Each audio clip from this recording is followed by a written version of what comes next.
بسم اللہ الرحمن الرحیم۔ اور جب تم عورتوں کو طلاق دو، ان کی میعاد پوری ہو جائے تو انہیں نہ روکو کہ یا تو وہ اپنے پہلے شوہر سے دوبارہ رجوع کر لیں یا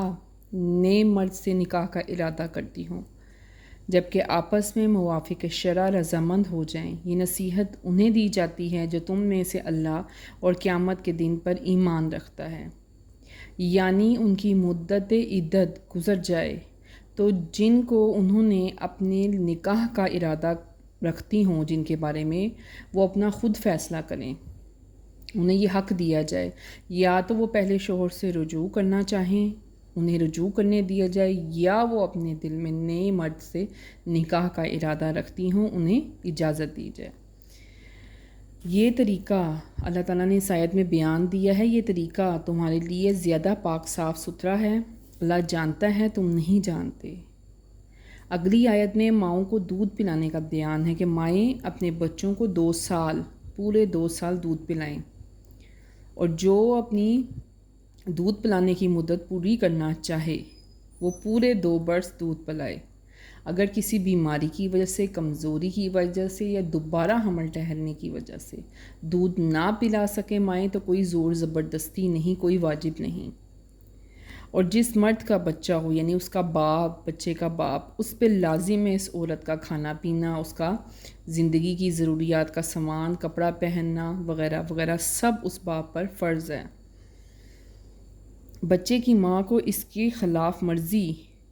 دودھ نہ پلانے پر مجبور نہ کیا جائے۔ ماں کا بچے کو ضرر پہنچانا یہ ہے کہ اس کو وقت پہ دودھ نہ دے یا اس کی نگرانی نہ کرے یا اپنے ساتھ مانوس کر کے دوبارہ چھوڑ دے، اور باپ کا بچے کو ضرر دینا یہ ہے کہ مانوس بچے کو ماں سے چھین لے یا ماں کے حق میں کوئی کوتاہی کرے جس سے بچے کو نقصان پہنچے۔ ان تمام باتوں کو ممنوع قرار دیا گیا ہے۔ اگر ماں باپ دونوں آپس کی رضامندی اور مشورے سے دودھ چھڑانا چاہیں تو ان پر گناہ نہیں، اور اگر تم چاہو کہ دائیوں سے دودھ پلانا چاہو اپنے بچوں کو تو کوئی مضائقہ گناہ نہیں، اور جو اس کا معاوضہ ٹھہرے وہ ادا کرو حسب دستور۔ اللہ تعالیٰ سے ڈرتے رہو اور جان لو کہ اللہ تمہارے سب کام دیکھ رہا ہے۔ اور جو تم میں سے مرد مر جائیں اور اپنی بیویاں چھوڑ جائیں یعنی بیوہ، تو وہ اپنے نفسوں کو روکے رکھیں 4 مہینے 10 دن، یعنی 4 مہینے 10 دن عدت کے ایام مکمل کریں، اور ان ایام میں کسی سے نکاح کا ارادہ نہ کریں۔ جس عورت کو طلاق مل جائے اس کی مدت 3 حیض ہے، اور اگر متعلقہ کم سن یا عمر رسیدہ ہو تو اس کی بھی عدت 3 ماہ ہے، اور بیوہ کی عدت 4 ماہ 10 دن ہے۔ وہ پوری عدت اپنی کرے 4 ماہ اور 10 دن۔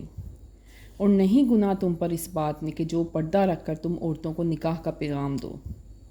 یا اپنے دل میں پوشیدہ رکھو، مگر یہ کہ اتنی بات کو ہو جو شرع میں معروف ہے، یعنی ایام عدت میں نکاح کا کرنا، نکاح کا کھلم کھلا پیام دینا بھی ممنوع ہے، البتہ پردہ میں اشارات و کنایات کے ساتھ خواہش نکاح کا اظہار کرنا گناہ نہیں۔